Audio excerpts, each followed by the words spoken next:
Ladies and gentlemen, boys and girls, welcome to FinFluential Media. This is the second channel where we're going to keep it more casual. We're going to keep it more chill. I'm trying a new format. I'm trying different things out. Don't hate me, but this is what we're doing right now. So, guys, we have a very good show today. We're going to talk about why the market drawdown feels much more painful than it should be. We're going to talk about sentiment and what it means. If you follow me on my main channel, you maybe already know what my take is on sentiment. JP Morgan came out and had their take. We're going to talk about AVGO and Costco and their earnings. Did they beat or did they miss? We're going to talk about Donald Trump, Bitcoin, the strategic reserve. I have a couple of freebies for you guys today. My leading Bitcoin indicator. This is for you guys today. I'm going to have a link in the description. You can put it on your TradingView charts. Hint, hint, it's signaling we could get a bit of a bullish move here in Bitcoin. Now, there's a ton of Bitcoin bullish stuff, the strategic reserve, the Bitcoin summit, all of it above. We're going to talk about it all today, as well as just news circulating the market. And I think that's what this channel is going to be. It's going to be news. It's going to be earnings. We're going to keep it chill here on FinFluential Media. So guys,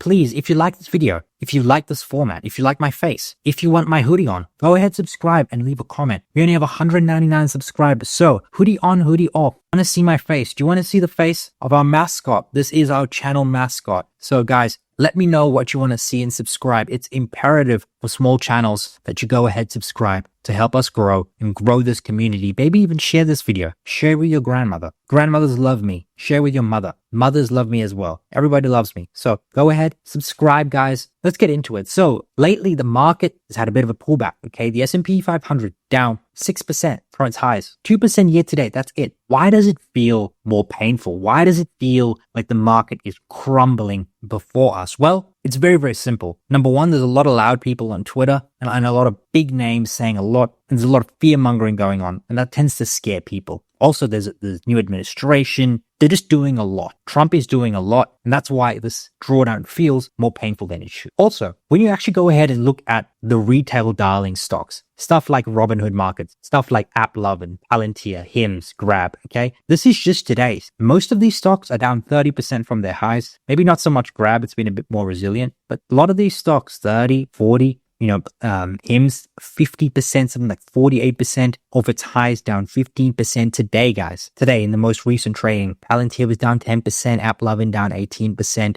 Robinhood was literally an $80 stock on the 2nd of February. A month ago, this was an $80 stock. A month ago, things were looking very, very rosy. And I think this is part of the reason why this feels so painful for investors, because retail and Twitter are in these names. And when you see double-digit mid-teens drawdown every single day, that hurts. That hurts, and you're going to get loud, okay? If I lost, half my portfolio, 30% of my portfolio, 25% of my portfolio in a month, you bet I'm going around screaming.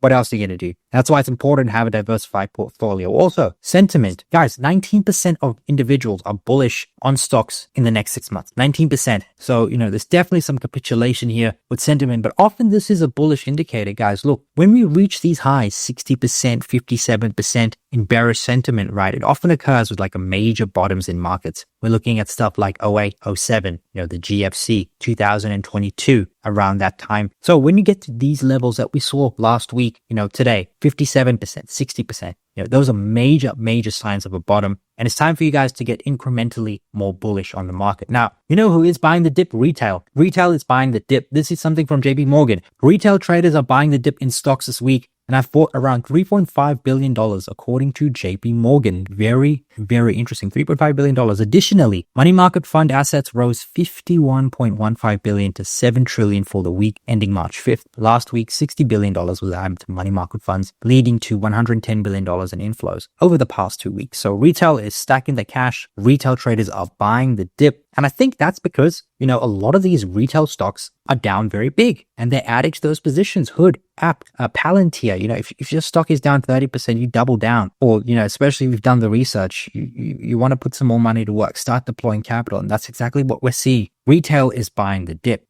But we had a couple of stocks report earnings today. AVGO, they've done very well in the last year, outperformed the S&P 500. Now, they were down 6% today. AVGO was not immune to the sell-off, but up 12% here in the after hours net. That's a pretty good return on the day, eclipsing the $200 mark. And My wife is vacuuming. If you guys can hear that in the background, I'm so sorry. And the earnings was actually very, very good. I mean, the market is telling you that earnings was good, up 12% on the back of that news, right? Maybe sentiment was not that great coming into it, down 6% on the day. There's a give and take there, but look, Broadcom came up. They beat earnings per share. They beat their revenue estimate. They posted 68% net margins, a 40% free cash flow margin. They announced a dividend of 59 cents per share. That's a 0.87% yield. The guidance beat estimates, right? The consensus was 14.73 billion. They came out and said, we're going to do nearly $15 billion in revenue next quarter. The EBITDA margin also beat, they said we're going to do 66%. Consensus was for a 65% EBITDA margin. So when you have a double beat, when you have a raise and margin expansion, Street's going to reward you for that. And that is why AVGO was up 12%. And,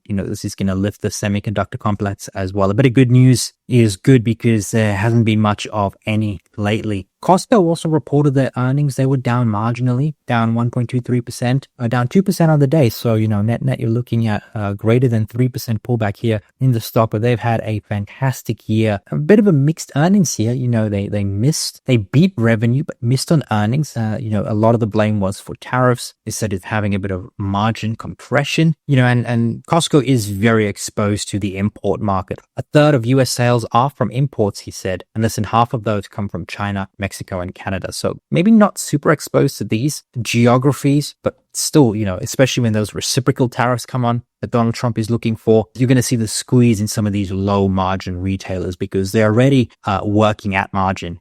Once you squeeze those margins, it's going to hit earnings. It's going to hit the EPS side of the balance sheet. It's not going to hit the top line. It's going to hit the bottom line. You're going to see the net income margin squeeze, the free cash flow margin squeeze in a lot of these names. And that is what the market is pricing in. And we can see that clearly the market already making its move with Costco. Now, they actually did release their comparable sales for the quarter and for the half. We're just going to look at the quarter here. The adjusted figure excludes a couple of things. So we're just going to look at the nominal figure. So US grew 8.3% in the last 3 months. Canada grew 4.6%. International is up 1.7%. So that was a total growth of 6.8%. Now, if you actually adjust for foreign exchange and fuel costs, it's up 9.1%. So very, very strong growth there nonetheless. And then e-commerce grew in both areas more than 20%. So absolutely insane growth here from the e-com side. But I think this is part of the reason why you're actually seeing such a high multiple on Costco. Costco trade at something like, I believe it's a 61 times earnings multiple. So Costco, expensive, but the market, I wouldn't say hated their earnings, just didn't love their earnings. And that is why you're seeing the reaction you did in the after hours. Now, Donald Trump, let's talk about Trump. Let's talk about Bitcoin. Let's move away from stocks now. Trump signed an executive order to establish a Bitcoin strategic reserve, guys. Very, very interesting stuff. He's also hosting a crypto summit now. Now, this summit will be a roundtable consisting of a select few people, stuff like Michael Saylor, Matt Huang, JP Richardson, Zach Witkoff, Sergey Nazarov, Brian Armstrong, Vlad Tnev, the CEO of Robinhood, the CEO of Coinbase, all of these big influential cryptocurrency behemoths coming together just to discuss cryptocurrency as a whole. But it was a little bit of a disappointment after the announcement because David Sachs confirmed the US government will not be buying Bitcoin or crypto as a whole. The crypto strategic reserve will only include assets obtained through forfeiture. So I think they're just going to hold those assets. Bitcoin was down nearly 3% on the back of this news. So I think the whole crypto summit thing was a bit